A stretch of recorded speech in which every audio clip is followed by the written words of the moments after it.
के इलेक्टेड का जो करप्शन है, आज तक रियासत पाकिस्तान ATM इमरान खान अबराज ग्रुप को फैसिलिटेट कर रहा है। ये रिपोर्ट दबाया गया है, इस पे कोई एक्शन नहीं लिया गया है। रिपोर्ट के अंदर पीपल्स पार्टी की करप्शन की दास्तान खुलेआम नजर आ रही है। रिपोर्ट भी आप झूठ बोल रहे हैं। ये माफिया है, हुकूमत नहीं है। अवाम के लिए भूख है, रोजगार नहीं। इस मुल्क में बड़ा हंगामा हो।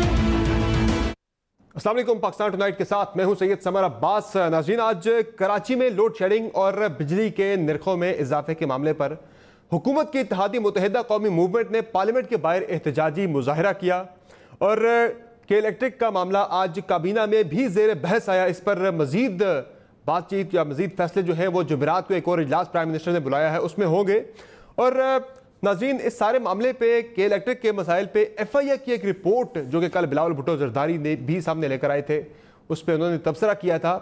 ये रिपोर्ट आज फैसल वाडा साहब ने भी कौमी असम्बली के अंदर लहराई और इसी रिपोर्ट का हवाला देते हुए पीपल्स पार्टी पर यह इल्ज़ाम लगाया कि पीपल्स पार्टी इस पर ताल्लुक़ पालती रही है और ये फैसिलिटेट करती रही है के इलेक्ट्रिक को। और नाज़रीन, इस रिपोर्ट में एक किरदार का जिक्र हो रहा है और वो मामला है अमीन राजपूत साहब का, कि उन्हें कैसे किन किन मौके पे अमीन राजपूत की तकर्री होती रही SSGC के अंदर। और ये बड़ा इंपॉर्टेंट एक टाइम लाइन है जो मैं आपके साथ आज शेयर करूंगा और कुछ इंकशाफात भी करूंगा कि क्यों अमीन राजपूत का जो किरदार है वो इतना इंपॉर्टेंट हो गया है। जब जब के इलेक्ट्रिक की सेल का मामला आता है, ये जो अमीन राजपूत साहब हैं ये तैनात हो जाते हैं SSGC के अंदर, इसके MD बन जाते हैं। ये इंपॉर्टेंट टाइमलाइन आपके साथ शेयर करूंगा और आज भी इनकी तकर्री कहाँ हुई है ये भी आपके सामने रखूंगा। मामला बड़ा इंटरेस्टिंग है ये।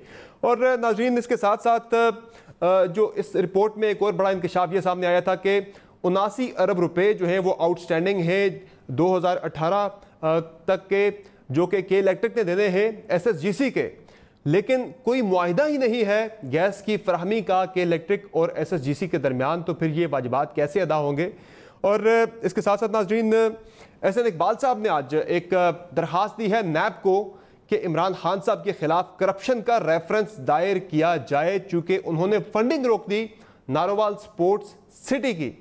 क्या इस पर कोई बड़ी पेशरफ्त हो सकती है? और ओवरऑल जो करप्शन का सिनेरियो एक जो ओवरऑल बन रहा है, बयानिया अपोजिशन तरतीब दे रही है। कल बिलावल भुट्टो जरदारी ने भी इस हुकूमत को पाकिस्तान की करप्ट तरीन हुकूमत कहा। क्या ये मामला आगे बढ़ेगा? और बात होगी उज़ैर बलोच की JIT से मुतल्लिक कि आज काबीना ने इमरान खान साहब ने काबीना को हिदायत दी है कि आप अली जैदी के पीछे खड़े हो जाएं, इस मामले पर उन्हें सपोर्ट करें। तो ये मामला कहाँ तक जा सकता है? हमारे साथ प्रोग्राम में शरीक गुफ्तगू है चौधरी मंजूर साहब, पाकिस्तान पीपल्स पार्टी के सीनियर रहनुमा है। हमारे साथ मौजूद है तारिक फजल चौधरी साहब, पाकिस्तान मुस्लिम लीग नवाज के सीनियर रहनुमा है। और सदाकत अली अब्बासी साहब, रुकन कौमी असम्बली पाकिस्तान तहरीक इंसाफ, प्रोग्राम में हमें ज्वाइन कर चुके हैं। बहुत शुक्रिया आप तीनों मेहमानों का आपने प्रोग्राम में ज्वाइन किया। सबसे पहले बात कर लेते हैं के इलेक्ट्रिक की।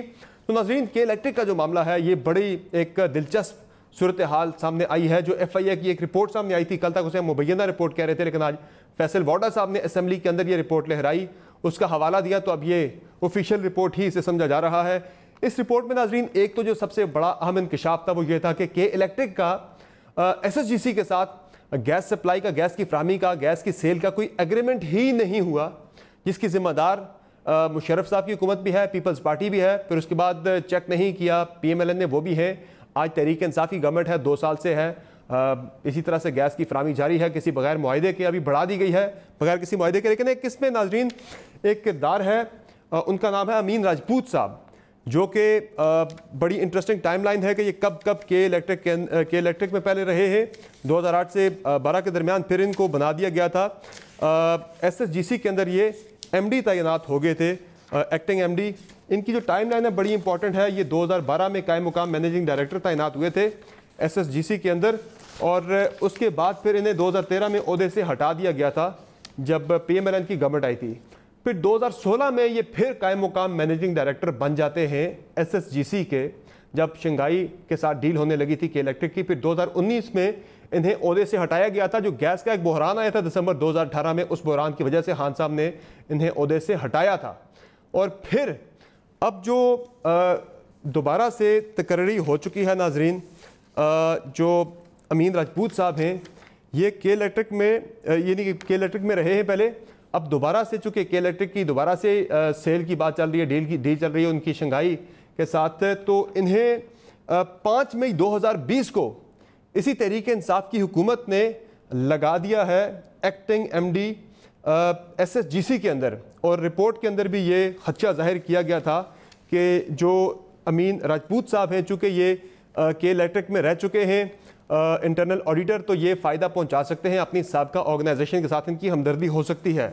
और अब तहरीक इंसाफ ने खुद लगा दिया। आज फैसल वाडा साहब ने असेंबली के अंदर जब बात की, उन्होंने इस सारे मामले का इल्ज़ाम पीपल्स पार्टी पे लगाया कि किस तरह से पीपल्स पार्टी ने लगाया। अमीन राजपूत साहब को ज़रा सुनाएं जी। वो में आदत है हम कर्जा सूद समेत वापस करने, तो सूद की बारी आ गई थी। पीपल्स पार्टी की तरफ से उनके चेयरमैन ने पेश की थी मीडिया को प्रेस कॉन्फ्रेंस के तहत। एफआईए ने इसको प्रोब किया था, पूरी चार्जशीट पीपल्स पार्टी के ऊपर ही उन्होंने खड़ी कर दी है। के इलेक्ट्रिक का सौदा हो रहा था, गवर्नमेंट पीपल्स पार्टी की थी, तो जो उनका इंटरनल ऑडिटर था मोहम्मद अमीन राजपूत, वो इंटरनल ऑडिटर जो था उसी को एमडी लगा दिया।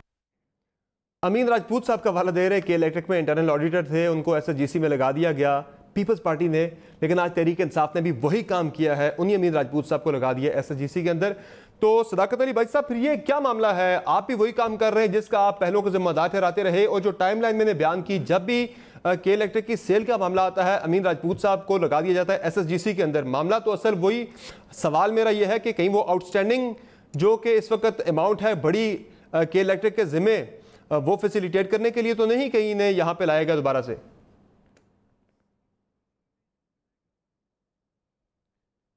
समर साहब बहुत शुक्रिया। समर साहब, जब से हम आए हैं, जिस इदारे को भी हाथ लगाते हैं और वो उस इदारे में इसी तरह के बदनीति पे मबनी मामलात और करप्शन की बुनियाद पे किए हुए मायदे मिलते हैं। आपने पीआईए को हाथ लगाया, पता लगा कि जाली पायलट्स की एक पूरी जाली डॉक्यूमेंट्स और फेक डॉक्यूमेंट्स और सस्पिशियस डॉक्यूमेंट्स वाले और सर्टिफिकेट्स वाले लोग हैं।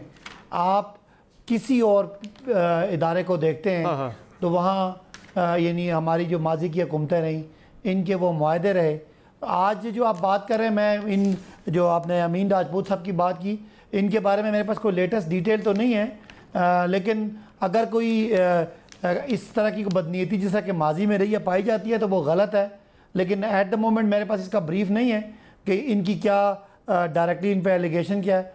लेकिन बहरहाल आज जो पाकिस्तान, मैं बता देता हूँ आपको, जो मैं बता देता हूँ आपको सर, मसला है, मैं बता देता हूँ साहब आपको, ये जो प्राइम मिनिस्टर साहब ने नोटिस लिया था, ये इदारे स्टेट रन एंटरप्राइजेस थी, आपको याद है पिछले 15 साल में बर्बाद। आपको याद है कि दिसंबर 2018 में गैस का एक शदीद बदतरीन बहरान आया था, उस पर खान साहब ने खुद बराह रास्त एक्शन लिया था और उन्होंने एसएनजीपीएल के एमडी अमजद लतीफ़ को और एसएसजीसी के एमडी मोहम्मद अमीन राजपूत को उनके ओहदों से हटा दिया था।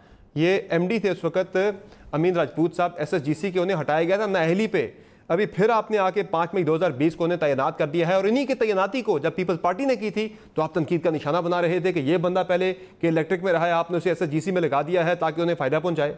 तो वही काम आप भी कर रहे हैं, ये मैं आपको बता रहा हूँ ना सारी बातें। नहीं, अब आप देखें ना, मैं चूँकि इस पर प्रिपेयर्ड नहीं हूँ, मुझे इसके बारे में एग्जैक्ट फिगर्स नहीं मालूमात, इसकी डिटेल नहीं मालूमात। अगर मुझे सवाल या पहले पता होता कि आप ये कर रहे हैं तो मैं इसके बारे में मालूमात ले आता। हो सकता है इनके बारे में कोई नहीं थे और इसमें इनका गलती ना पाई गई हो, तो ये तो एक पॉसिबिलिटी है। मैं इस पे अभी जवाब देने की पोजीशन में नहीं हूँ। मैं प्रिंसिपल्स की बात कर रहा हूँ, उसूलों की बात कर रहा हूँ। मैं इस पर्टिकुलर डिटेल में बात ये है, मैंने आपके सामने हकायक रखी है ना, हकायक आपके सामने मैंने रखी है ना। इनको हटाया गया हो और बाद में इंक्वायरी की गई हो और समर उस पर कोई इनमें गलती ना पाई गई हो। कमाल है सर। ये 12 से ऑनवर्ड, ये जो मैंने टाइमलाइन दी है, 2016 में जब सेल होनी थी के इलेक्ट्रिक की, बातचीत शुरू हुई शंघाई के साथ, बातचीत शुरू हुई, उस वक्त फिर ये लगा दिए गए, अब फिर जब बातचीत शुरू हुई फिर ये लगा दिए गए हैं। बड़ी इंटरेस्टिंग है ये। पर चौधरी मंजूर साहब, आपने भी गलत किया, इन्होंने भी गलत किया, ये हो क्या रहा है पाकिस्तान के अंदर के जिन लोगों पे तनकीद कल को होती है वो खुद भी किया जाता है, लेकिन ये काम आपने भी किया, जाहिर है, जिसकी बात आज कर रहे थे फैसल वाडा साहब, रिपोर्ट के अंदर मौजूद है। समर साहब, मैं बहुत शुक्रिया आपका। मैं प्रोग्राम के आगाज़ में एक ट्वीट पढ़ना चाहता हूँ जो एहसानुल्लाह एहसान ने की है। इस मुल्क की बका की खातिर हमेशा इस्लाम पसंदों ने कुर्बानियाँ दी हैं। आपकी अम्मी, यानी बिलावल साहब को मुखातब करके कह रहे हैं, आपकी अम्मी, बाबा और आप जैसे बेमज़हबों ने यहाँ सिर्फ लूटमार और अपनी बादशाहतों के खेल खेले हैं। हमने मुल्क की नज़रियाती सरहदों की खातिर तुम जैसों से लड़ते रहेंगे, तुम्हारा अंजाम भी तुम्हारी अम्मी जैसा होगा इंशाअल्लाह। एहसानुल्लाह एहसान। शॉकिंग। पहले तो ये बताएं कि ये एक अलार्मिंग ट्वीट है। बिल्कुल। पहले तो हुकूमत को ये बताना पड़ेगा कि ये अगर हिरासत में था तो ये रिलीज कैसे हुआ। क्या एपीएस के बच्चे जो हैं, उनके जो पेरेंट्स हैं, उनकी चीखें सुनी है इन्होंने? अगर वो मोहतरमा बेनज़ीर भुट्टो के बारे में कह रहे हैं तो ये हुकूमत का जो इस वक्त के इंटीरियर मिनिस्टर हैं वो अपनी पोजीशन भी वाजे करें और इसकी पोजीशन भी वाजे करें। हुकूमत को हम इस पे चुप नहीं रहने देंगे। कल बिलावल साहब ने प्रेस कॉन्फ्रेंस तो की है बराज ग्रुप पे, प्रेस कॉन्फ्रेंस की है इमरान खान की करप्शन पे, प्रेस कॉन्फ्रेंस की है 18वीं तरमीम पे, प्रेस कॉन्फ्रेंस की है उन्होंने इस पे एनएफसी अवार्ड पे। तो उसमें मजहब के खिलाफ कौन सी बात की है उन्होंने कि ये आज ट्वीट आ गई? और ये हमने चेक करवाया, ये उसका ओरिजिनल अकाउंट है, इससे पहले भी वो इससे ट्वीट कर रहे हैं। हुकूमत को इस पे अपनी पोजीशन फौरी तौर पर वाजे करना पड़ेगी। एक दूसरी जो ये इब्राज ग्रुप वाली और ये जो बात है, ये कहते हैं, अब्बासी साहब फरमा रहे थे कि हम जिसको हाथ लगाते हैं, इनका हाथ दस्ते, इनका जो दस्त है ये ऐसा दस्ते मुबारक है कि जिसको हाथ लगाते हैं वो इनकी कंट्रोल से, हर चीज़ कंट्रोल से बाहर। इन्होंने दवाइयों को हाथ लगाया, वो 200 से 500% तक होगी, वो उनके अंदर इजाफा हो गया। इन्होंने चीनी को हाथ लगाया, चीनी के क्राइसिस को हाथ लगाया, वो 52 रुपए थी, वो आज कल नोटिस लिया है वजीर आजम ने। उस दिन बिलावल साहब ने कहा था कि मेहरबानी कीजिएगा किसी चीज़ का नोटिस ना लीजिएगा, वो 2 से 5 रुपए और बढ़ गई है, वो 85 से 90 हो गई है। इन्होंने पीआईए के क्रैश पे उसको हाथ लगाया तो पूरा पीआईए क्रैश कर दिया। इन्होंने आटे को हाथ लगाया, 1150 का थैला फरोख्त हो रहा है, और गंदम आज चंद दो महीने, ये कभी पाकिस्तान की तारीख में माफिया का जिक्र कर रहे हैं, 2 महीने गंदम की फसल को आए कि जिस हर शाख पे माफिया बैठा है, जहां माफिया बैठा है, माफिया को पिछली हुकूमतें प्रोटेक्ट करती रही, हम क्या डाल रहे हैं? माफिया बाहर नहीं बैठा ना, माफिया बाहर नहीं बैठा, माफिया तो अंदर बैठा है। 52 दिन हो गए चीनी क्राइसिस पे, क्या हुआ है? कोई एक बता दे, 1 इंच किसी जगह से अपनी जगह से हिले हो, माफिया उसका अंदर है। तेल को हाथ लगाया, तेल का माफिया इनके अंदर बैठा, आटे का माफिया इनके अंदर बैठा है। ये बराज ग्रुप की जो बात कर रहे हैं, बुनियादी तौर पर होने क्या जा रहा है, मैं आज आपको ताकि बता दूं, कल को होगा तो आपको बताऊं। 137 अरब रुपए इन्होंने देने, बिल्कुल आउटस्टैंडिंग है। एक तो ये क्लासिकल मिसाल है, एक तो क्लासिकल मिसाल है जो रोज हमें बैठकर यहाँ पे प्राइवेटाइजेशन के दर्स देते हैं। ये प्राइवेटाइज हुई, गवर्नमेंट अपने हाथ से पैसे देती है, गैस देती है, तेल देती है, बिजली फिर उन्हें पूरी कर रहे हैं। ये 137 अरब रुपए जो देने हैं ना, ये जो बाहर मुजाहरे कर रहे हैं, ये इन्होंने उसका कॉन्ट्रैक्ट फारग करना है और 137 अरब रुपए की लाइबिलिटीज उनको बख्श देनी है। तो ये क्यों बनी सर? आप लोग जिम्मेदार हैं इसके ना, ये 137 अरब जो चढ़े हैं पैसे, नहीं, चलो वो थे जो आप लोगों ने एग्रीमेंट ही नहीं किया, जानबूझ के बात तो सुन लेना, नहीं हमने फायदा मेरी गुजारिश सुन लेना, जी मेरी गुजारिश भाई, प्राइवेटाइजेशन हमने नहीं किया, बराज ग्रुप को हम नहीं लेकर आए, उन्होंने तो ओपन मार्केट से शेयर खरीद कर आ गए थे। और ये जो बराज ग्रुप के आरिफ नकवी हैं, ये बहुत बड़े मनी लॉन्ड्रिंग जो हुई है पाकिस्तान के अंदर भी और पाकिस्तान से बाहर भी, उसके एक बहुत बड़े किरदार हैं जो बहुत सारे राजों से पर्दा उठने वाला है। लेकिन ये भी मैं आपको आज के प्रोग्राम में बता दूं। ये जो सवाल आपसे ये है कि 5 साल आपकी हुकूमत थी इलेक्शन कमीशन के अंदर, जी अच्छा, वो पार्टी फंडिंग वाला मामला तो आया है, रिपोर्ट के अंदर भी आया है। मैं ओन कर रहा हूं कि हमें इसको वापस ले लेना चाहिए था, नहीं लिया। ठीक है, आज भी इसका सोल्यूशन ये नहीं है कि कोई और आ जाए, इसको वापस लेना चाहिए। और ये गलती तो उस वक्त हुई जब आपने वापडा को अलहदा कर दिया, जहां से सस्ती बिजली आ रही थी, जहां से, और इन्होंने हाथ लगाया रेलवे को।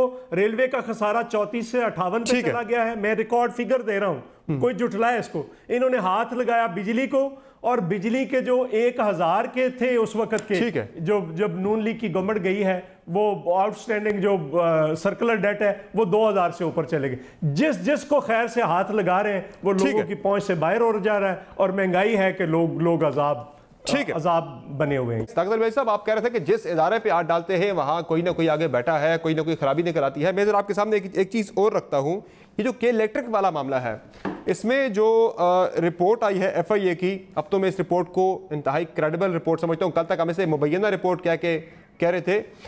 इसमें अब जो मामला है अबराज ग्रुप वाला, ये FIA की रिपोर्ट कह रही है कि जो आरिफ नकवी साहब हैं, ऑनर और founder of the Abraj group, recently arrest होते हैं यूके के अंदर for defrauding the US investors, and sources have informed that he had close ties with some of the renowned politicians including PM Imran Khan. वो some of the renowned politicians including PM Imran Khan, नाम सिर्फ इमरान खान साहब का इसमें, और ये भी लिखा गया कि आरिफ नकवी साहब जो हैं वो क्लोज फ्रेंड हैं PM इमरान खान साहब के, और also major source of PTI's foreign funding during the last election. आपकी फॉरेन फंडिंग भी वो PTI की होती रही, आरिफ नकवी साहब करते रहे। ये तो सीधा सीधा कनेक्शन आपके साथ है, इसमें तो पिछली गवर्नमेंट्स को आप कुछ नहीं कह सकते।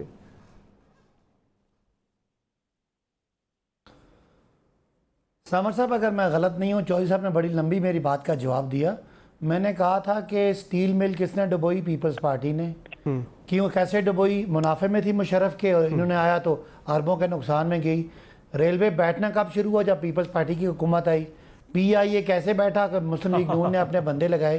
ये अबराज ग्रुप की एक बड़ी खबर चल रही थी, आपको शायद भूल में नहीं रहा, तो को $20 मिलियन का डायरेक्ट इल्ज़ाम मियां नवाज शरीफ पे था कि शंघाई के साथ डील कराने में मियां नवाज शरीफ साहब ने, मेरा ख्याल है किसी ऑफर हुए। मैं सही कह रहा हूँ ना कि इस रिपोर्ट में कहीं जिक्र नहीं है। $20 मिलियन की कोई इन पे डायरेक्ट, जी $20 मिलियन की डायरेक्ट रिश्वत मियां नवाज शरीफ पे इल्ज़ाम था।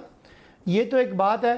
अब चूंकि इमरान खान की किसी से ताल्लुक होना, उसको चूंकि वो ताल्लुक है, इसीलिए आप उसको गुड मुड करके हमें अगर पीपल्स पार्टी और नून की लिस्ट में खड़ा करने की मेरे भाई कोशिश करेंगे। तो सर, ये आपके दौर में, आपके दौरे हुकूमत में ये रिपोर्ट बनी है, FIA की रिपोर्ट, आपके दौरे हुकूमत में लाने वाला और पाकिस्तान को करप्शन के सारी नहर में डुबोने वाले, आज पाकिस्तान में शफाफियत लाने वाले की बात कर रहे, उसको करप्शन का इल्ज़ाम दे के अपना ही मजाक उड़ा रहे हैं। बाकी जहाँ तक बात है चौधरी साहब की कि जी जो इन्होंने ओवरऑल इल्ज़ाम लगाया कि इमरान खान जो है वो उसकी कोई दोस्ती है, वो दोस्ती अपनी जगह पे है। चौधरी साहब, सर ये रिपोर्ट कह रही है, पीपल्स पार्टी वालों, नून वालों से पूछ रहे हैं कि जरदारी साहब और आपकी पार्टी की करप्शन क्या है, और आप उनके बारे में बताते हैं। तो ये कोई नई बात नहीं हमारे लिए। ये चीनी वाली बात जो आपने की, FIA की रिपोर्ट पे लिखा है सारा कुछ। ये जी रिपोर्ट में लिखा है, मैं नहीं कह रहा, मैं नहीं कह रहा, मेरी आवाज का आपके DG जो थे, ये रिपोर्ट में लिखा है, मैं नहीं कह रहा। मैं तो रिपोर्ट में क्या लिखा है, ये जो मैंने अभी पढ़ के सुना है कि आरिफ नकवी साहब, रिपोर्ट में ये लिखा है, सदाकत साहब, रिपोर्ट में ये लिखा है, रिपोर्ट का सफा नंबर 7 है, जहां ये लिखा है कि आरिफ नकवी साहब इमरान खान साहब के करीबी दोस्त हैं, और उसमें यह भी लिखा है कि जब आरिफ नकवी साहब यूके में अरेस्ट होते हैं तो US इन्वेस्टर्स को फ्रॉड करने के मामले पे, तो वहाँ पे भी वो इमरान खान साहब के हवाले से वो कहते हैं कि उनसे उनका नंबर देते हैं वहाँ पे, और खान साहब के साथ क्लोज टाइज की बात करते हैं। क्या इल्जाम लगा रहे हैं? $20 मिलियन वो नवाज शरीफ साहब को दे रहे हैं। तो ये मैं नहीं कह रहा, ये रिपोर्ट कह रही है FIA की, इमरान खान साहब की दोस्ती की बात करें। अभी चौधरी साहब बात कर रहे थे, फैसल लौटा साहब ने ऑन किया असेंबली के अंदर इस रिपोर्ट को कि जी आटा 860 रुपए का बिक रहा है, चौधरी साहब आटे को 1100 का बेच रहे हैं। चलिए तारिक फजल चौधरी साहब से यार झूठ का पलंदा, आपकी अपनी FIA की रिपोर्ट, आप इसे झूठ का पलंदा करें, फिर FIA पे आप फिर चार्जशीट कर रहे हैं, उन पे अदम एतमाद का इल्जाम कर रहे हैं। पढ़ें, अपने टीवी के टिकर देखें, 860 रुपए का आटा। अच्छी बात है ना, अच्छी बात है, अच्छी बात है। अगर सस्ता हो गया तो बहुत अच्छी बात है, बेच रहे हैं, बहुत अच्छी बात है, बहुत अच्छी बात है। अगर सस्ता हो गया तो बड़ा टाइम लगेगा। मुझे तो तारिक फजल आज भी पहले गायब थे कई जगहों पे। तारिक फजल चौधरी साहब, ये जो मामला है इलेक्ट्रिक का, 20% आटा जा रहा है, टिकर पढ़ें। चले साहब, तारिक फजल चौधरी साहब, ये जो मामला है के इलेक्ट्रिक का, इसमें जिम्मेदार आप सारे लोग हैं, सब ने जो है आंखें बंद किए रखी और मुफ्त में गैस जाती रही के इलेक्ट्रिक को SSGC की तरफ से बगैर किसी एग्रीमेंट के, और अब इल्ज़ाम मियाँ साहब पे लगा रही है PTI के आपके भी ताल्लुकात रहे आरिफ नकवी के साथ, वो 20 मिलियन की जो ऑफर थी एग्रीमेंट करवाने की, मायदा करवाने की, सेल की, उसमें आप लोग भी मुलव्वस हैं, तो ये सब फिर बराबर के शरीक है इसको, इस तबाही के, इस बर्बादी के। समझ से गुजारिश ये है कि जब मौरख पाकिस्तान की तारीख लिखेगा तो सबसे ज्यादा जो रोने वाली हुकूमत है, रोनू लोग, वो पाकिस्तान तहरीक इंसाफ की हुकूमत होगी। 2 साल मुकम्मल हो गए हैं, तमाम इनकी गुफ्तगू सवाल माजी की हुकूमतों के, और किसी जगह के ऊपर भी इनकी सुई नहीं अटकती। कोई इनके पास कोई मवाद नहीं है अपनी कारकर्दगी पे बात करने का, अपने जो इनकी गलतियां हैं, ब्लंडर्स हैं, उनके ऊपर ये बात नहीं करते। दुनिया की कोई बात नहीं। इमरान खान साहब का आपने कहा कि FIA की रिपोर्ट कह रही है, इनके अपने दौरे हुकूमत में कह रही है, वो जनाब फिर पीछे चले गए हैं, वो जनाब पिछले दौर देखें, उसे पिछला दौर देखें, वो करप्शन देखें। सदाकत अली भाई साहब पहली दफा पार्लियामेंट में आए हैं, लेकिन खासे मासूम है। इन्हें नहीं पता कि इनके कम अज कम मैं 15 नाम गिनवा सकता हूँ जो लोग अभी कैबिनेट के अंदर बैठे हैं, उनके मुकदमे चल रहे हैं, केसेस चल रहे हैं, लोग इनके जमानतों के ऊपर रह रहे हैं, इनके जो गुजरे आला बैठे हुए हैं, जो उनके वजीर दफा बैठे हुए हैं, सीनियर वजीर हैं पंजाब के, हर एक के ऊपर केस बना हुआ है। इनके जो सेक्रेटरी जनरल हैं, जिनकी नोटिफिकेशन से इन्हें कोई छोटी मोटी सदारत पंजाब की मिली हुई है, वो सेक्रेटरी जनरल के ऊपर नैब का केस है और वो वांटेड है। ये बातें इन्हें पता ही नहीं है। ये माजी के किस्से जनाब उस दौर में ये यार खुदा का वास्ता है, इस मुल्क की जो हालत आप लोगों ने कर दी है, लोगों के साथ जो आप लोगों ने जुल्म और ज्यादती की हुई है, आपने अल्लाह को तो हिसाब देना है, दुनिया में भी आपने हिसाब देना है। ये माजी के किस्से लेके बैठे हुए हैं जनाब। अभी की कोई बात करें, अभी ये जो PIA की बात करें, ये PIA में भर्तियां बिल्कुल झूठ बोला है इन्होंने, माजरत से मेरे दोस्त भी हैं। एक भर्ती बता दें कि PIA की मुस्लिम लीग नून के दौर में हुई हो, भर्ती हो गई है, भर्ती कर दी है। यार को खुफा खुदा करें, पार्टी के लिए कोई पार्टी आपका ईमान नहीं है। वो क्या आपका वजीर कहता होता है कि जान अल्लाह को देनी है, आपने जान इमरान खान को देनी होगी, कितना झूठ बोलेंगे। सर के इलेक्ट्रिक वाले मामले पे तो फिर माने ना, ये सारे आप लोग जिम्मेदार हैं। ये का बेड़ा गर्क आप लोगों ने कर दी है। चौधरी साहब मैं तो के इलेक्ट्रिक की बात कर रहा हूँ, के इलेक्ट्रिक की बात कर रहा हूँ। सही आपने कराई है। मेरा मौजू के इलेक्ट्रिक है फिलहाल। के इलेक्ट्रिक के मामले पे तो आप सब जिम्मेदार है ना, वो तो फिर आप सिर्फ PTI को जिम्मेदार ना ठहराए कि उनके ताल्लुकात है। ये कह रहा हूँ कि FIA की रिपोर्ट आपने पढ़ी है? जी बिल्कुल, अभी आपने पास प्रोग्राम में पढ़ी गई है। नाम उसमें इमरान खान साहब का आ रहा है कि क्रीपी लिंग इमरान खान साहब का एस्टेब्लिश हुआ है। जो हमारे नाम उसमें आ रहा है, हमारे साथ कार्रवाई करें। जैसे हमारे बंदे का नाम आ रहा है कार्रवाई करें। तो आपका मैं तो आपका कनेक्शन में बता रहा हूँ ना चौधरी साहब, आपका कनेक्शन बता रहा हूँ ना कि जो गैस है जाती रही के इलेक्ट्रिक को SSGC से किसी मुआहदे के बगैर जाती रही, ना वो आपने देखा, ना पीपल्स पार्टी ने देखा, ना PTI ने देखा। फिर मैं टीवी प्रोग्रामों में ये बात कर चुका हूँ कि खुदा के वास्ते जो पाकिस्तान में इस वक्त मौजूदा हालात के संजीदा तरीन मौजूआत हैं, अभी चोई साहब भी बैठे हैं, भाई साहब के साथ एक और प्रोग्राम में भी हम कर चुके हैं, उज़ैर बलोच वाला मामला, ये मामला पाकिस्तान के इस वक्त मौजूदा हालात की संगीन, उस पर भी बात करेंगे आगे जाके, बिल्कुल बात करेंगे इस पे। इसके ऊपर मेरिट पे बात करें, मेरिट पे इसको मेरिट पे नाम आता है, उसके खिलाफ कार्रवाई करें। क्यों आप लोग इसको सियासत की, इसके ऊपर भी बात करेंगे, में इसको डिस्कस करते हैं।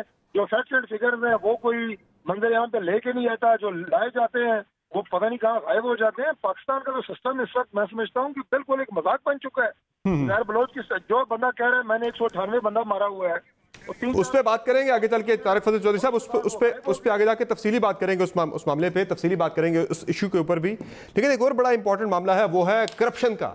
अब जो बयानिया इस वक्त जो अपोजिशन है बना रही है मौजूदा हुकूमत के खिलाफ, वो बयानिया है करप्शन का। कल बिलावल भुट्टो जरदारी साहब ने कहा कि इमरान खान साहब की हुकूमत पाकिस्तान की करप्ट तरीन हुकूमत है।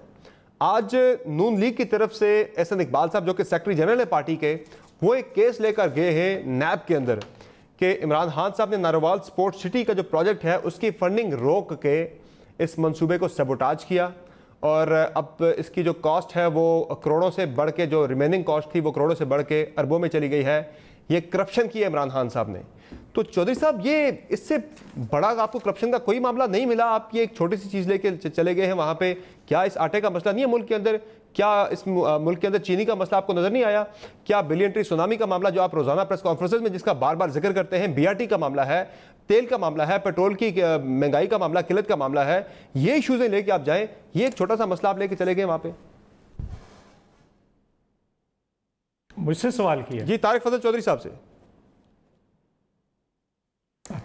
जी सॉरी, मैं आपका सवाल मुकम्मल सुन नहीं सकता कि आप सर मैं ये कह रहा हूँ, ठीक है चले मैं दोबारा आपकी तरफ आता हूँ। चौधरी मंजूर साहब, आज कल बिलावल भुट्टो जरदारी साहब ने बात की कि इमरान खान साहब की जो हुकूमत है वो पाकिस्तान की तारीख की करप्ट तरीन हुकूमत है। तो भाई कोई केस लेकर आए ना नैब के अंदर, जिस तरह से आज नून लीग वाले एक छोटी सी चीज़ लेकर आ गए हैं नारोवाल स्पोर्ट्स सिटी की, आप भी कुछ चीज़ें लेके आए कंक्रीट ला के नैब को पेश करें कि भाई ये चीज़ें हैं, चले नैब भी एक्सपोज हो जाएगा और गवर्नमेंट भी हो जाएगी। आप जरा फुटेज निकाल कर देखें, हमारी पार्टी KPK की पार्टी BRT का केस लेकर गई है, चेयरमैन से मिलकर उसको केस दिया। बिल्कुल, आज तक कोई 2 साल हो गए, कोई उस पर कोई चीज़ नहीं है। सुनामी ट्री का केस दिया, आज तक उस पर कुछ नहीं है। मालम जब्बा का केस दिया, आज तक उस पर कुछ नहीं है। खैबर बैंक का केस दिया, उस पर आज तक कुछ नहीं। आप ये अभी जो फेक स्टूडेंट्स हैं 21, वो टोटल 41,000 स्टूडेंट्स ने एनरोल होना था जिनको वजीर स्कॉलरशिप मिलना था, उसमें से 21,000 फेक निकल आए हैं। ये तो पढ़ा लिखा रिकॉर्ड सामने पड़ा है, अंधों को नजर आ रहा है। आज तक उस पर कुछ नहीं हुआ। एहतसाब कमीशन पे आज तक कुछ नहीं हुआ। 17 केसेस हैं KPK के अंदर, और उनको छोड़ दें। ये जो ताज़ा तरीन है, ये दवाइयों वाला कहा था कि मैं मिनिस्टर को फारग किया, क्या हुआ उस पर? ये मास्क वाला क्या हुआ उस पर? मास्क जो एक्सपोर्ट हुए और यहाँ पे 150 का डब्बा 1500 पे चला गया। चीनी वाले पे क्या हुआ आज तक? आटे पे आज तक क्या हुआ? तेल पे आज तक क्या हुआ? ये रेलवे के अंदर इतनी करप्शन हुई है कि वो 98 अरब रुपया 34 अरब से खसारा हो गया है, उस पर क्या हुआ? तो सर ये चीजें भी लेकर जाए ना, जो आ रहे हैं एक के बाद एक और लेकर जा रहे हैं। मैं कह रहा हूं हमारी पार्टी बाकायदा जाकर चेयरमैन नैब को मिलकर केसेस देकर आई है, आज तक कुछ नहीं हुआ। मैं तो पंजाबी चो अजीजी कहना होंदा है ना कि जेड़ा पन्नो वही लाल है, यानी तरबूज के मुतलक कहता दवाने के मुतलक। तो इनका तो जहां से उठा लें आपको कुछ ना कुछ। पंजाब के अंदर तो कहानियां हैं, एक के बाद दूसरा, दूसरे के बाद तीसरा, एक लंबे केसेस की फहरिस्त है जो तैयार हो रही है, जो खुद इनके अपने लोग इल्जामात लगा रहे हैं। अब तो इनके अपने लोग इल्जामात लगाना शुरू हो गए हैं इस हुकूमत के ऊपर। ये तो बड़ी देर के बाद इनके इत्तेहादी इल्जाम लगा रहे हैं, इनके अपने लोग इल्जाम लगा रहे हैं, और ये सारा तमाशा है कि रुकने वाला नहीं है। और ये कहते हैं कि नहीं दूसरे करप्ट थे। आप तो ठीक करने आए थे भाई, आपने तो ठीक करनी थी सारी चीजें। आपने करप्शन के रिकॉर्ड ही तोड़ दिए किसी 2 साल के अंदर। और मैं एक और बात बताऊं, ये 2 साल होते हैं हनीमून पीरियड जो हुकूमतों को मिलता है पहले 2 साल के अंदर। जुल्फकार अली भुट्टो ने आइन 2 साल पहले 2 साल के अंदर बनाया। जुल्फकार अली भुट्टो ने लेबर पॉलिसी पहले 2 साल के अंदर दी, ज़राअत पॉलिसी पहले 2 साल के अंदर दी, इंडस्ट्रियल पॉलिसी पहले 2 साल के अंदर दी, जो लोग बाहर जाने थे उसकी पॉलिसी 2 साल के अंदर, खारजा पॉलिसी पहले 2 साल के अंदर। सारे जितने मेन काम हुए वो पहले 2 साल के अंदर होते हैं। फिर उसके बाद तो आप फायर फाइटिंग करते रहते हैं। आपने आग बुझानी होती है, और इन्होंने तो आग बुझानी क्या थी, खुद अपने आप को लगा के। ये कह रहे हैं कि आपने यही हमें मसाइल का इतना अंबार दिया है, कह रहे हैं हम उससे निकल पाएंगे तो कोई और चीज करेंगे। वो हर गवर्नमेंट को मिलते हैं, लेकिन इन्होंने मसाइल को हल करना था ना, ये मसाइल को बढ़ाना तो नहीं था। मैंने तो आपको सारी फिगर्स कोट की हैं, एक चीज की फिगर कोट की है। तो इन्होंने कैसी कमाल की हुकूमत है, पहले गंदम एक्सपोर्ट कर देती है फिर इंपोर्ट कर लेती है, पहले चीनी एक्सपोर्ट कर देती है फिर इंपोर्ट कर लेती है। ये तो कमाल के लोग हैं। ठीक है, ये तो कोई एक और वर्ड का बनाकर देना पड़ेगा। ये सदाकत अली भाई साहब, जिन इश्यूज की बात करें चौधरी मंजूर साहब, ये तो पिछली हुकूमतें नहीं छोड़ के गई आपके लिए। गंदम का मामला, चीनी का मामला, दीगर इश्यूज, ये तो आपके आए हुए ये सारे मसाइल पैदा हुए हैं। जी सदाकत साहब। अच्छा समर, आपकी आवाज़ को कटी है तो मैं थोड़ा सा जवाब दे दूं पहले आपको कि चौधरी साहब ने कहा कि चीनी, एक तो डॉक्टर तारक फजल साहब ने कहा कि हम इल्ज़ामात लगाते हैं और ये अपराध ग्रुप का मैंने इल्ज़ाम लगाया है। ये आप एक साफ़ी हैं, वॉल स्ट्रीट जर्नल कितना बड़ा एक इदारा है, उसने मियाँ नवाज शरीफ साहब पे $20 मिलियन का इल्ज़ाम लगाया। तो अगर उसने गलत लगाया तो आप उसको जाके उसको सू कर दें। चौधरी साहब ने 3 बातें की, मुझे मौका दीजिएगा मैं बारी बारी बात दूँ। एक, इन्होंने कहा चीनी पे क्या हुआ, इनको शायद पता नहीं है कि चीनी या तो नवाज शरीफ ग्रुप बेचता है, या जरदारी ग्रुप और ओमनी ग्रुप की हैं, और या चलें जहांगीर तरीन ग्रुप की हैं। तो पिछले 30 साल से चीनी का मसला होता रहा, कभी शेर चीनी खा गया, कभी तीर चीनी खा गया, लेकिन कोई एक्शन नहीं हुआ। पहली दफ़ा इमरान खान गवर्नमेंट ने उसको बिल्कुल बेनकाब किया ट्रांसपेरेंट तरीके से। और जितने जो आपके इंडिपेंडेंट इदारे हैं, चाहे वो FBR है, चाहे वो कंपटीशन कमीशन है, चाहे वो दीगर इदारे हैं, उन सबको केस रेफर कर दिए। पहली दफ़ा जुर्रत का मुजाहरा किया और अपने लोगों का भी नाम डाला। दूसरी ये कह रहे हैं इनकॉम्पिटेंट। एक बात पे यह बात ही नहीं करते, वो है कोरोना। ये मेरे भाई चौधरी साहब आज से महीना पहले ऐसे यानी डराने वाली बातें करते थे कि जुलाई के मिड में कब्रिस्तान बन जाएगा पाकिस्तान, सड़कों पे लाशें पड़ी होंगी, खुदा न खास्ता सड़कों पे अस्पताल होंगे। आज इमरान खान साहब ने दुनिया लॉकडाउन की तरफ पर बात करेंगे ताकत साहब, अभी आप जरा स्मार्ट लॉकडाउन किया, बिल्कुल बात करेंगे। पार्टी तो फेल हुई कोरोना पे, बिल्कुल बात करेंगे। जरा ये चीनी वाले और दीगर मामलों पे जरा पहले अपनी बात मुकम्मल कर लें। आने दी और साथ साथ उस मामले को कंट्रोल भी कर दिया। आप ये जितनी बातें जो आपने चीनी वाली बात की थी सदाकत साहब, ये जो आपने तंग है, ये जो आपने सॉरी टू इंटरप्ट, ये जो आपने चीनी वाली बात की पार्टी के नून के और नून के पीपल्स पार्टी को हैं, तो ये बैठ के यहाँ हमें भाषण देंगे कि जी हम करप्ट हैं। भाई लेके जाए ना केस, जैसे हमने नवाज शरीफ साहब को फारिग किया, जैसे जरदारी साहब के खिलाफ केसेस बनाए, आप हमारे वज़रा के खिलाफ केसेस बनाए, उन्हें सजा दिलवाएं, हम बिल्कुल अप्रिशिएट करेंगे। हमारे तो किसी पे इल्जाम आता है, चले आपने ये तो मान लिया कि केसेस आपने बनाए, कोई नहीं डिफेंड करता। चले ये तो आपने मान लिया कि केसेस आपने बनाए, आपने एतराफ आज किए। दूसरा जो सदाकत अली अब्बासी साहब, ये जो बात आप कर रहे थे चीनी वाले मामले की, इस पे मैं आपको एक बड़ी इंटरेस्टिंग बात आपके साथ शेयर करने जा रहा हूँ। खबर भी आई है कि शुगर मिल्स के मालिकान के साथ एक मुलाकात हुई, हमाद अजहर साहब की मौजूदगी में एक मुलाकात हुई उनकी हमाद अजहर साहब के साथ। वहाँ एक मावन सूसी साहब भी आए, वज़ीर ममलकत वहाँ पे आते हैं शहजाद अकबर साहब। और इस मुलाकात के अहवाल में आपको बताता हूँ कि वहाँ जाके पहले वो इंटिमिडेट करते हैं शुगर मिल्स के मालिकान को कि भाई नैब भी है, FIA भी है, केसेस करेंगे, आप चीनी सस्ती कर दें। तो वो नहीं मानते जब, तो फिर वो कहते हैं यार, इन्हें रिक्वेस्ट करते हैं उन्हें कि यार खुदारा चीनी सस्ती कर दें। इन्हीं अब आप मिनटों तरलों पे आगे कि यार चीनी सस्ती कर दें। आपकी रिपोर्ट का क्या फ़ायदा? पिछले हफ्ते 2 रुपये फिर चीनी महंगी हो गई है, 53 दिन हो गए। मुझे एक ब्रेक लेनी है नाज़रीन, प्राइम में ब्रेक लेते हैं, ब्रेक से वापस आएंगे तो ये करप्शन वाले मामले पर बात होगी मजीद के। इस वक्त जो बयानिया बन रहा है कि इमरान खान सबसे ज़्यादा करप्ट है, मौजूदा हुकूमत कहती है कि पिछली हुकूमतें सबसे ज़्यादा करप्ट थी। करप्ट है कौन, ये फैसला कौन करेगा? बात होगी ब्रेक के बाद, हमारे साथ रहेगा।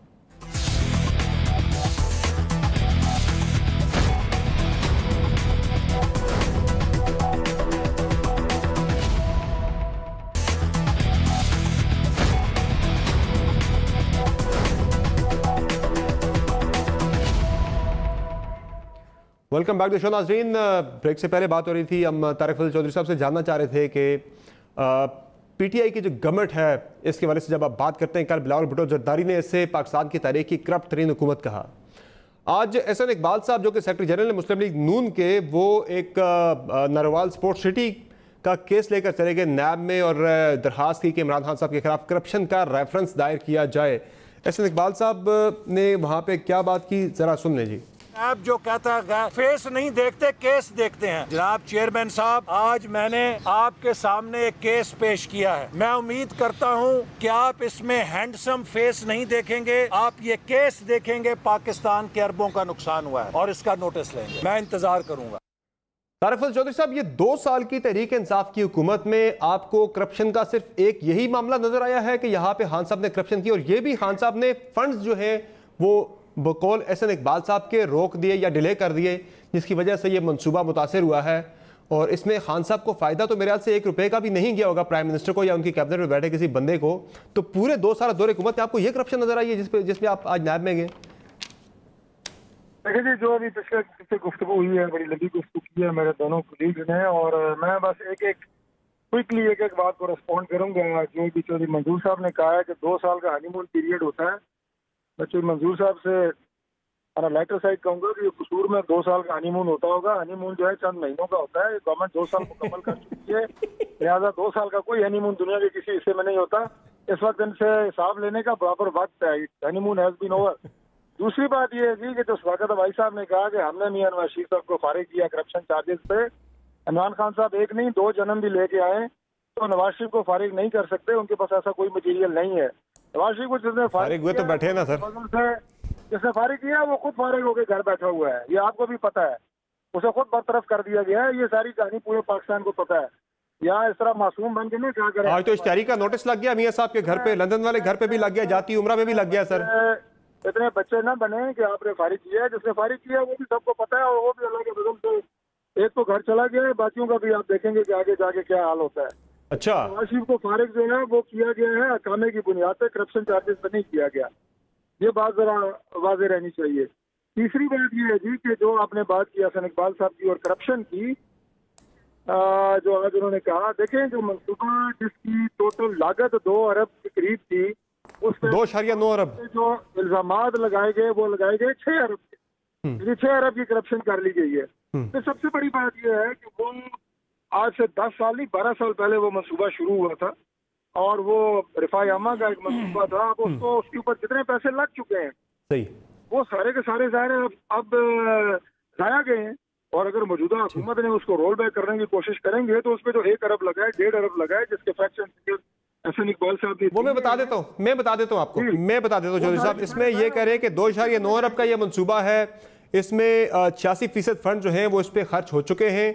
400 मिलियन यानी 40 करोड़ रुपए का बकाया इस पे काम रहता था, वो रोक दिया गया, जिसकी वजह से ये मंसूबे की कॉस्ट जो है वो 40 करोड़ से बढ़ के अब ये फिर अरबों में जा सकती है। जो रिमेनिंग, चूंकि कहते हैं चीज़ें सारी तबाह बर्बाद हो गई हैं। लेकिन सवाल ये यहाँ पे इमरान खान साहब ने करप्शन कहाँ की है कि उनके खिलाफ करप्शन का रेफरेंस दायर करने की दरखास्त न्याय में कर दी गई है। दूसरी बात ये है कि जहाँ इनके करप्शन के चार्जेस उन्होंने कहा ना कि अदालतों में, जब इनके करप्शन के चार्जेस अदालतों में जाते हैं तो ये जाके अदालतों से स्टे ले आते हैं। ताकि तो भाई साहब को नहीं पता, क्योंकि केपीके से इनका ताल्लुक नहीं है। केपीके में जो बीआरटी मंसूबे के ऊपर करप्शन चार्जेस का, करप्शन के ऊपर तहकीकात हो रही थी, सुप्रीम कोर्ट से स्टे लिया हुआ है। ये जो बड़े बढ़ के बातें करते हैं यहाँ पे पीटीआई के तमाम मेंबरान, मैं उनसे कहता हूँ कि यार वो स्टे तो खारिज कराओ जरा, उस पर तहकीकात तो होने दो। आपकी अपनी हुकूमत है ना, इदारे आपकी अपनी है, एफआईए आपकी अपनी है, नैब के लिए पेशन गोइयाँ आप करते हैं, कार्रवाई नैब करती है, तो उसके ऊपर कार्रवाई तो होने दें। आपके अपने दौर में ठीक है होंगी, नहीं होनी देंगे, उसके ऊपर स्टे लिया हुआ है। और मैंने आपको बताया मुताबिक गुजरा के, मैंने आपको नाम बताए हैं, कैबिनेट के अंदर लोग बैठे हुए हैं, उनके ऊपर चार्जेस। वो केस लेकर जाए ना तारिक फजल चौधरी साहब, वो मामला लेकर जाए, ये पेट्रोल की कीमत बढ़ने वाला, बुरान वाला मामला ये लेकर जाए आप नैब के अंदर, आटे वाला मामला लेकर जाए, चीनी वाला मामला लेकर जाए, दीगर इश्यूज हैं अवाम के, वो लेकर जाए। ये एक हल्के का अपना मसला लेकर चले गए इकबाल साहब, 2 साल में आपको यही नजर आया? ये सारे आएंगे। ये दवाइयों वाला मामला जिस पे बात हुई है, बिल्कुल अद्वियात वाला इशू, 600% तक दवाइयाँ जो है महंगी, सारी मामला करके आएंगे इंशाल्लाह। ठीक है, आ रहे हैं जी जी, ठीक है। तो सदाकत अली बासी साहब, अब फिर सवाल आपकी तरफ ही आता है कि ये फिर स्टे ऑर्डर्स के पीछे क्यों छुपते हैं? आप तो शफाफियत वाली हुकूमत थे, आप तो शफाफियत पे बिलीव करते थे, ट्रांसपेरेंसी पे और खुद एहतसाबी पे आप ज़्यादा यकीन करते थे। ये क्यों ये स्टे ऑर्डर्स के पीछे छुप रहे हैं? होने देते कि बीआरटी की, दीगर चीज़ों की, दूध का दूध पानी का पानी हो जाए। पहले तो आपने बड़ा अच्छा सवाल किया था समर, कि पीएमएलएन को पीटीआई पे करप्शन का सबसे बड़ा केस ये नज़र आया कि जो एहसन इकबाल साहब के हल्के का कोई मंसूबा है, वो मंसूबा चूँकि उसके लिए पैसे नहीं आए, कोविड की वजह से पैसे वापस हो गए, इसलिए इमरान खान बड़े करप्ट हो गए। तो ये तो यहाँ साबित होता है कि नवाज शरीफ साहब पे अगर मैं केसेस गिनूँ तो दर्जनों केसेस हैं और 100 अरब के काम का केस भी कोई नहीं है, और इमरान खान साहब पे करप्शन ही है। दूसरी ये जो बातें कर रहे हैं स्टेज की, ये है तो तकलीफ बात है। कई ऐसे मुलजिम हैं जो यहाँ से अदालतों से जमानतें लेके बाहर फिरते हैं, बड़ा गुस्सा आता है, अरबों खरबों के वो उन पे इल्ज़ामात हैं, लेकिन कोई मुल्कों से बाहर फिर रहे हैं, कोई बाहर मरीज बन के लेटे हुए हैं, कोई भागे हुए हैं। तो ये तो फिर अदालती निज़ाम है मुल्क का, वो जिसको जमानत दे, जिसको मर्जी स्टे दे। ये बालम जबा और बीआरटी की बातें करते हैं, उस पर स्टे और उनका आईनी हक है, राइट है, और जुडिशल प्रोसेस का हिस्सा है। ये हक और चीज होती है, ये तो हक और चीज है, हक बिल्कुल है। स्टे देना अदालत का काम है, हक बिल्कुल है। हर बंदा स्टे मांगता है, जमानत मांगता है। अगर जमानत ना होती तो मियां नवाज शरीफ साहब बाहर ना फिरे होते। ये आपने कहा आईनी हक है, आपने कहा आईनी हक है, मियां साहब जिस जज ने उनको फारिग किया वो फारिग हो गया। जी, मियां साहब को जिस जज ने फारिग किया वो जज फारिग हो गया, अरशद मलिक। ये चेक कीजिएगा, मियां साहब ने मोहम्मद बशीर के मुकाबले में अरशद मलिक को खुद उनका डिमांड की थी कि जज बदलें। और दूसरी बात ये, मियां साहब को अरशद मलिक ने सजा दी थी, फारिग इनको सुप्रीम कोर्ट ने किया था, और वो जो झूठा कतरी खत और जो वो ये ज़राए जो गलत दिए थे और जो वो अपने असासों का सबूत नहीं दे सके थे, उस पर फारिग किया था, और सुप्रीम कोर्ट ने फारिग किया था, किसी अरशद मलिक ने नहीं फारिग किया था। बाकी अरशद मलिक की जो स्टोरी है वो भी आहिस्ता आहिस्ता आएगी। ये ना हो डॉक्टर साहब कि वो फ्लैगशिप केस में भी मियां साहब फंस जाएं, जो जिसमें उनको जमानत मिली थी। तो एनी हाउ, अगर पीटीआई पे करप्शन का इल्ज़ाम है, जिस वजीर के खिलाफ आप केस लेके जाएंगे हम आपके साथ हैं, साबित करें, जैसे हमने मियां साहब पे साबित किया, जैसे जरदारी साहब इस वक्त बहुत सारे केसेस में फंसे हुए, आप फंसाएं। ये तो ऐसी बात है कि जी चूंकि एक स्पोर्ट सिटी पे उस पर काम रुक गया है, इसलिए पीटीआई करप्ट हो गया। तो हिम्मत करें, कोई केस बनाएं, हम भी देखें कि आप चौधरी मंजूर साहब करते हैं। चौधरी मंजूर साहब, फिर ये फैसला कैसे होगा कि कौन करप्ट है कौन करप्ट नहीं है? इस वक्त तो मुल्की सियासत के अंदर देखें, गर्दान ही चोर चोर की है, डाकू डाकू की है। आप लोग उन्हें कह रहे हैं, वो आपको कह रहे हैं, केसेस भी चल रहे हैं, मुख्तलिफ मामला हैं, लेकिन फैसला कहाँ जाके होगा? आप कहते हैं कि नैब है, वो सुनता नहीं, आप केसेस लेके जाते हैं, वहां एक तरफा फैसले होते हैं, फिर कैसे फैसला होगा? देखें कि कौन चोर है कौन डाकू है, किसने? मैं आपको बताऊं प्रॉब्लम किधर है। प्रॉब्लम इधर है कि एक बात बुनियादी तौर पर ज़हन में रखें कि देखिए हमारे लोग सारे जेलों में भी रह गए, सारे लोग बिलावल साहब से लेकर चीफ मिनिस्टर सिंध तक पेश भी हो रहे हैं, नैब के अंदर भी पेश हो रहे हैं, इनके खिलाफ क्यों नहीं कार्रवाई होती? साबिक वज़ीर आला KPK, मौजूदा वज़ीर आला KPK, इनके वज़रा सारे, और 2 इन्होंने पकड़े थे उनको सबसे ज़्यादा जल्दी उनको जमानतें करा के खुद नैब ने नहीं तुसी तो उन्हें मन्ने हैं कि हाँ असी जरदारी साहब पे केसेस बनाए सन, तुसी आप मन्ने हैं उन्हें ऐसे प्रोग्राम ची। अब सवाल ये है नहीं मैंने कि ये जो कैफियत है इनकी, आप कर ले, आप बात सुन लेना, बात सुन ले। पेशावर हाई कोर्ट ने वो केस सुन रही थी BRT का, तो उसमें 35 सवालात उठाए हैं। उन्होंने कहा है कि ये FIA उस पर दे, FIA ने आज तक कुछ नहीं किया। नैब आज तक किसी एक केस पे बताएं 1 इंच की आगे हो, और रोज केसेस जो हैं वो बढ़ते चले जाते हैं। पंजाब को देखें, KPK को देखें, सेंटर को देखें, आप जिसमें हाथ डालते हैं, जिस वजारत के अंदर देखते हैं, वहाँ पे आपको करप्शन के नए रिकॉर्ड नज़र आ रहे हैं। ये कह रहे थे, अभी फरमा रहे थे कि वो 100 अरब तो अब आपकी कोई पंजाबी के अंदर ना हान भी गिल्ली नहीं करता। 100 अरब तो आपको कोई कहते मतलब 5.5 अरब रुपया, 5.5 अरब रुपया, 1 रुपया चीनी की कीमत में इजाफा हो तो लोगों की जेबों से जाता है। जरा बताएं ना कितना इजाफा हुआ है। आटे की कीमत देखें और महंगाई देखें, और एक और आ गए, ये किन की जेबों में जा रहा है चीनी का पैसा? 55 साल पे रिटायर कर दें। बात तो सुन लेना, आपकी जेबों में 53% शेयर्स आप लोगों के हैं। मैं आपको गिनवा देता हूं 22% तरीन ग्रुप, 12% ये रहीम यार खान ग्रुप खुसरो बख्तियार का, फिर उसके बाद तांदलिया वाला ग्रुप, फिर उसके बाद आ जाता है आपका ये जो हमायूं खान, फिर उसके बाद आ जाता है आपका दरेशक, और ये 53% बनते हैं चौधरी, और 1.6% ग्रुप जिसका इल्जाम लगाते हैं ओमनी ग्रुप का। बात तो सुन ले ना, बात सुन ले, आप सब्र भी कर ले। 1.6% इनकी रिपोर्ट में लिखा हुआ है। बात तो सुन ले, बात सुन ले ना, आप सब्र कर ले, सुन ले। 1.6% इनकी अपनी रिपोर्ट में लिखा है। जो इल्जाम लगाते हैं ओमनी ग्रुप जी जरदारी साहब का है, लेकिन जो अलीमा खान के फ्लैट है वो इमरान खान के नहीं है। चले, जो सगी बहन है उसके फ्लैट इमरान खान के नहीं है। ठीक है, चले। और ये जो आरिफ नकवी है, इसने बताना है कि कहां पे मनी लॉन्ड्रिंग हुई और कैसे कैसे हुई है। ये आज 6 साल हो गए इलेक्शन कमीशन, वो भी अब मामला आ रहा है, नहीं आ रही है, हाई कोर्ट में गए, आ रही है रिपोर्ट, आ रही है, अगस्त में बुलाया गया जी, मामला तो उस पर क्लियर हो जाएंगे। एक जुमला बोलने दें, रिपोर्ट आ जाएगा। मुझे मैं ब्रेक के बाद अगर आ जाऊं इस तरफ, मैं ब्रेक के बाद आता हूं साहब आपकी तरफ, ब्रेक के बाद आता हूं। नाज़रीन ब्रेक लेते हैं, ब्रेक से वापस आएंगे तो एक और इंपॉर्टेंट मामला डिस्कस करना, हमारे साथ रहेगा।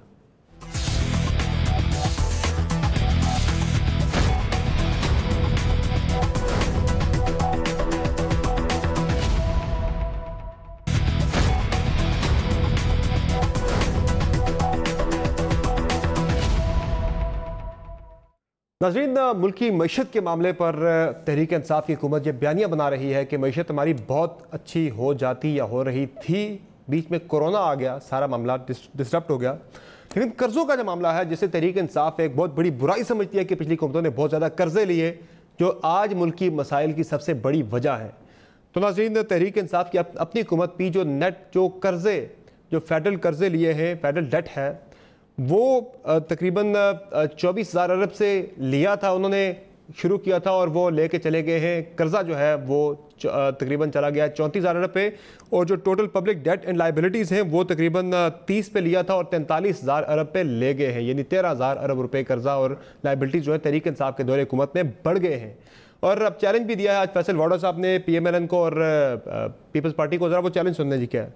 मैं चैलेंज दे रहा हूं, ऐवान में, और सेंसिबल चैलेंज दे रहा हूं, जो मेरे ख्याल से नून लीग कबूल करेगी। 3 आदमी हैं इनकी तरफ से, खाकान अब्बासी साहब, मोहम्मद जुबैर साहब और मिफ्ता इस्माइल साहब, जो इकोनॉमी के चैंपियन समझे जाते हैं। अब हमारी तरफ से 3 आदमी, असद उमर, हफीज शेख और हम्माद अजहर, 30 दिन का टाइम लगते हैं आज से। चैलेंज कबूल करें। 60 शोज हैं 8 बजे और 10 बजे के, दोनों को आमने सामने बिठाएं। वो बताएंगे कि हमारी चीजें ठीक है, हमने मुल्क को तबाही से निकाला है या आपने मुल्क को तबाही में धकेला था। पाकिस्तानी कौम खुद आगे डिसाइड कर लेगी। तबाही में मुल्क को किसने धकेला, तबाही से निकाल कौन रहा है, और इस पे आज फैसल वाडा साहब ने चैलेंज दिया है कि इस पे बहस करें, आके टॉक शोज के ऊपर बैठे। तो मैं तो अपना प्लेटफॉर्म दे रहा हूं, आए बहस करते हैं इस पे। चौधरी मंजूर साहब जी बिल्कुल कर लेना चाहिए, फौरी तौर पर करना चाहिए। अगर पीपल्स पार्टी के किसी बंदे का होता तो हम बिल्कुल तैयार थे, हम तैयार हैं। हमारे 3 लोग, नवीद कमर साहब का बाद में नाम लिया उन्होंने, वो भी हमारे तैयार नहीं। नवीद कमर साहब का नहीं, वो फिर हमारे 3 लोग बैठेंगे, हम तैयार। हाँ, बिल्कुल, जब दिल करे इनका, जहां पे दिल करे।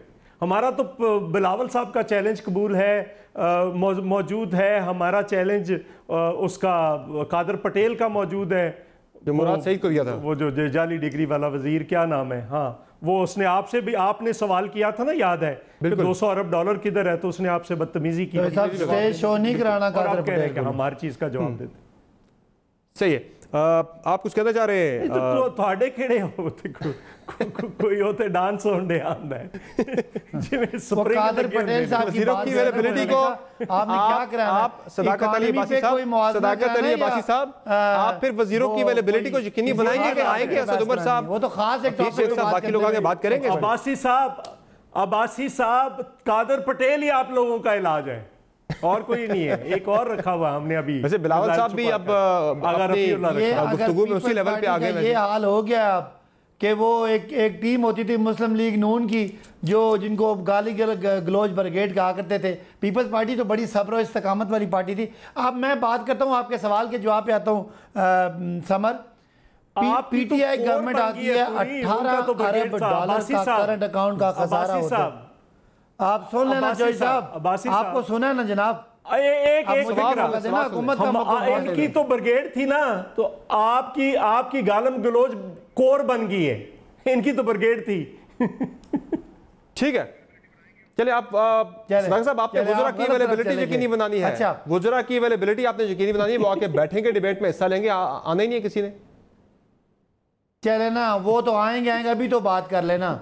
मुझे बता दे, एक हुकूमत जिसका 20 अरब चैलेंज हुआ ना आज आपकी गवर्नमेंट की तरफ से, चैलेंज हुआ, 20 अरब डॉलर के करंट अकाउंट खसारे से, जवाब तो करें देना यार मुझे। खसारे से शुरू करती है और उस खसारे को 3 अरब पे लेके आती है, तो ऑपोजिशन को तो उस हुकूमत के गले में फूलों के हाथ डालने चाहिए कि हम तो मुल्क को तबाह कर गए थे। मुस्लिम लीग नून सारा मुल्क का मुस्तकबिल बेच गई थी, और 20 अरब डॉलर का खसारा कोई मुल्क बर्दाश्त कर ही सकता। आज वो जीरो हो गया। आपको भी लगता नहीं है कि मैं जवाब तो दे दूं ना, इकोनॉमी का वज़रा भी आते रहेंगे। दूसरी बात ये, आज स्टॉक मार्केट शाह जी, यार इकोनॉमी का बैरोमीटर क्या होता है? भाई नु वजीर बना दो शाह जी। आप चाहते हैं कि मैं बात ना करूं, आप चाहते हैं कि कौम ना सुने, और बात तो सुन ले, बात सुन लेना। ये ज्यादती है। एस भाई नु वजीर बना दो, जिन्ना तिन्ना दे नाम लए ने ना, उन्हां नालों बेहतर जे। वैसे कैबिनेट में एक और रीशफलिंग होने जा रही है चौधरी साहब। अच्छा, खान साहब जल्द कैबिनेट में एक और रीशफलिंग करने जा रहे हैं, शायद सदाकत अली बासी साहब को वो शामिल करने। मेहरबानी है, मुझे हुकूमत का मौका देने दे, क्विकली दे दे, मेरे पास टाइम बड़ा कम रह गया। नहीं, मुझे जवाब देने देना। शुगर लगा रहे, मुझे बात नहीं करने दे रहे। अब सिर्फ इतना बता दें, वज़रा आएंगे डिबेट में कि नहीं आएंगे? बस मुझे मैं चौधरी साहब मेहरबानी करें, जवाब देने दें। वज़रा आएंगे डिबेट में कि नहीं आएंगे? क्योंकि चैलेंज आपकी तरफ से है। मईशत का बेस्ट पैरामीटर होता है इकोनॉमी। इस वक्त स्टॉक मार्केट जो है वो पाकिस्तान की दुनिया के तीसरे नंबर पे है। तारिक फजल चौधरी साहब, ठीक है, हम आगे जा रहे हैं। चले तारिक फजल चौधरी साहब, बढ़ रही है, चैलेंज आप एक्सेप्ट करते हैं? फिर आज जो दिया गया कि मईशत बर्बाद किसने की, ठीक कौन कर रहा है, सबसे बहस होनी चाहिए, पाकिस्तान ने हैंडल किया। ठीक है तारिक फजल चौधरी साहब, प्रोग्राम हमारे सबसे बेस्ट। ठीक है तारिक साहब, जवाब आ गया आपका, जवाब आ गया आपका, सुन लीजिए। उसको लोग प्रोग्राम सुनते हैं कि शायद खान की बात होगी, हुकूमती को पॉलिसी चौधरी साहब ने, लेकिन हुकूमत में कुछ रोने वाले लोग रखे हुए हैं जो तर्जुमान है सारे इनके, सब की बात कर रहा हूँ। अब भाई साहब को ऑफेंड नहीं कर रहा, वो आगे एक घंटा प्रोग्राम में रो के रोई री करके चले जाते हैं। अल्लाह जो कुछ अपने मुल्क का हाल किया उस पर रोना ही बनता है ना। ये भी रोए आप रोने के लिए रखे गए हैं, रोए। अच्छा, चैलेंज जो दिया फैसल वाडा साहब ने कि मईशत पे आके डिबेट करें, आप ही अपने मुआशी ब्रेन्स को लेके आए, तारिक फजल चौधरी साहब, ये चैलेंज आप कबूल करते हैं? फिर ये मैं कहता हूँ जी कि एक नहीं, इन्हें डार साहब ने कहा हुआ है कि 4 बंदे बैठाए, मैं अकेला बैठूंगा। आए ना बैठे ना, मईशत मेरा सब्जेक्ट तो नहीं है। डार साहब ने कहा है कि 4 बैठे, मैं अकेला बैठूंगा। ठीक है, चैलेंज वो पहले मुल्क में वापस तो आए, पहले अरेंज करवाता हूँ। ठीक है, चले, बहुत शुक्रिया, बहुत शुक्रिया जी। चैलेंज एक्सेप्ट कर लिया पीएम ने कि आप लेके आए अपने मुआशी ब्रेन्स, हम भी बैठेंगे, इस पर डिबेट करेंगे कि मईशत बर्बाद किसने की और ठीक कौन कर रहा है, बात होगी। और बहुत शुक्रिया आप तीनों मेहमानों का, आपने प्रोग्राम में ज्वाइन किया। इजाज़त दीजिए, अल्लाह हाफ़िज़।